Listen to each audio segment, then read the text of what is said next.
In the Gita, there is a segmentation of the society based on certain traits. The segmentation is broadly into four groupings called the Brahmanas, the Kshatriyas, the Vaishyas, and the Sudras. Now, many of you from a Hindu religious background have heard about these groupings. But the way I am going to look at it is from a purely spiritual perspective.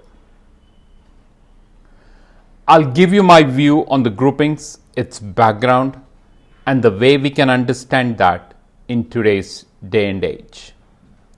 Now, Gita does not create a demographic segmentation as we understand today. As you may know, demographic segmentation is quite common in today's day and age. They signify a grouping of a population, and usually that is done based on age, gender, income, education, occupation, and ethnicity.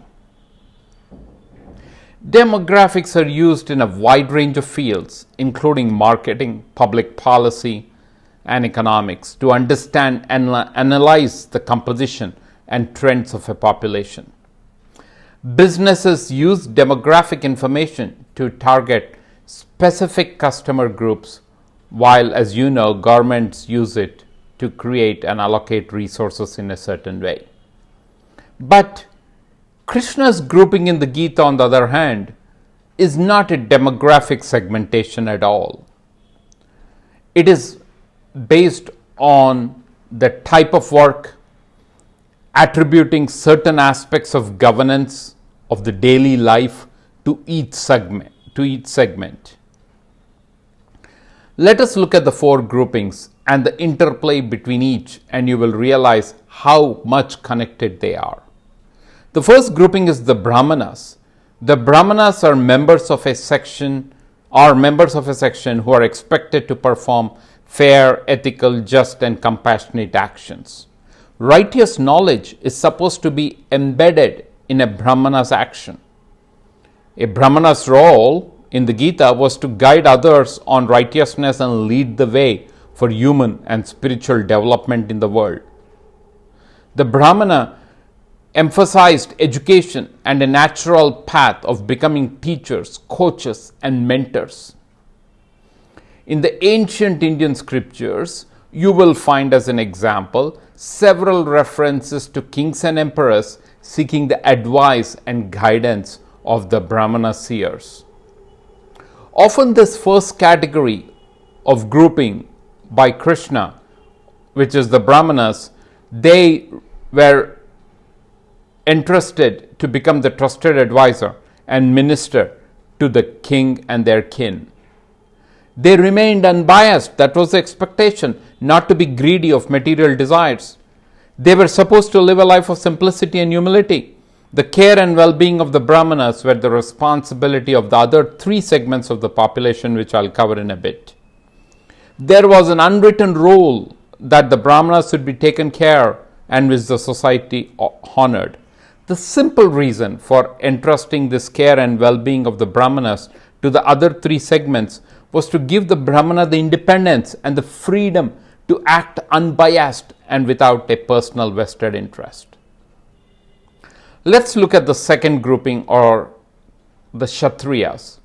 Now, in warfare and governance of a city or a state, you need to perform actions with significant elements of passion, drive, and intensity. Individuals performing this work belong to a segment called the Kshatriyas. Now, we can assume that the kings of yore, the soldiers, and the military personnel to belong to this group called the Kshatriyas. They were expected to demonstrate traits of courage and confidence and valor. A Kshatriya without valor or a flare of chauvinism was considered a weakling. Kshatriyas fought wars, protected the city and state, and they took the advice of Brahmanas in mapping out the strategy.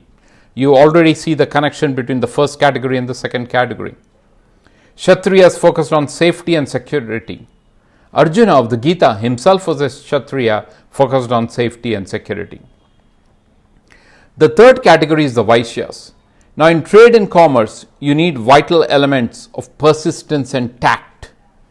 Individuals performing this work belong to a segment called the Vaishyas. Trade and commerce develop an industrial society and aids in agriculture and development of nature. Vaishyas were to be the growth engine of the community. Kshatriyas won wars, annexed cities, guided by the Brahmanas' strategy, and Vaishyas took ownership of improving the economic growth. Like the modern day society, the conditions during Arjuna's period or regime was no different. A country with a high economic impact and a high economic footprint was also the one with a strong military power. Let's look at the last segment or the last grouping in Krishna's Gita. The sustenance of the society depends on acts being performed consistently, repeatedly, and with precision. This involves both mental and physical effort.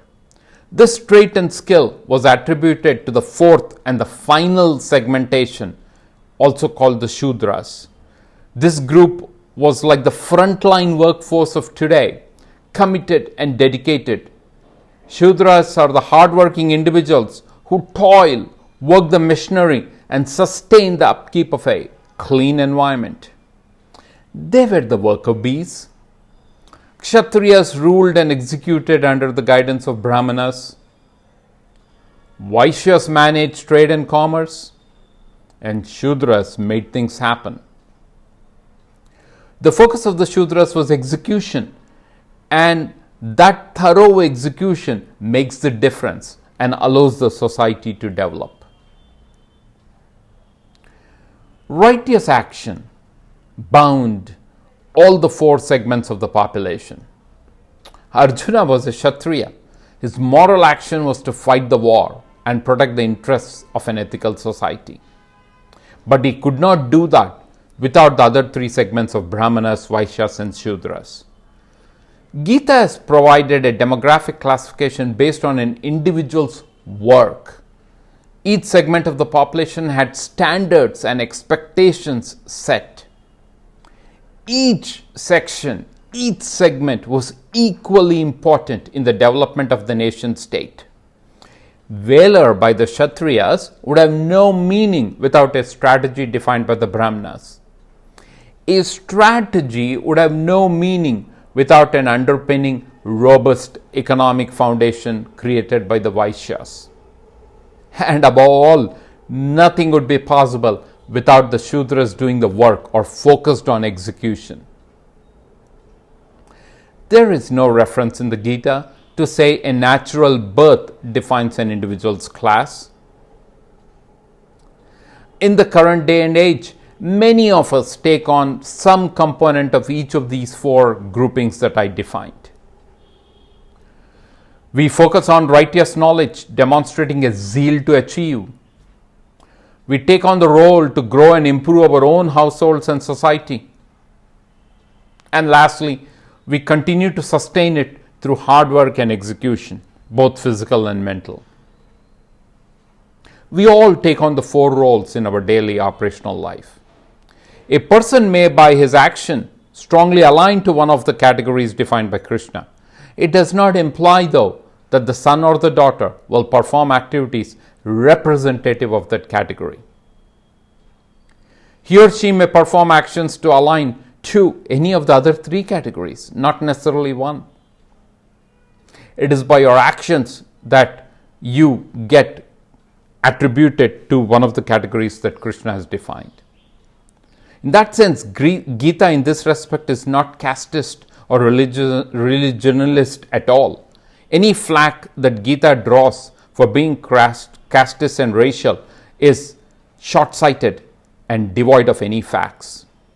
In closure, Gita emphasizes the importance of performing one's duties or dharma based on abilities and qualities rather than birth. The Gita teaches that all individuals have a role to play in a society, and one of the main purposes of life is to perform the role with diligence. The Gita's focus is on individuals' duty and righteousness, encouraging everyone to strive for self-realization, divine realization, and spiritual growth. We should not confuse this with the traditions that a certain sect or a demographic segment may follow. That in itself is a separate thing. What Gita is focused upon is the type of work and what you do and the interplay of all those four segments of the society. And it's only when all four segments of the society come together that the society prospers and humankind and this universe develops. Stay blessed, stay healthy. I'll talk to you soon.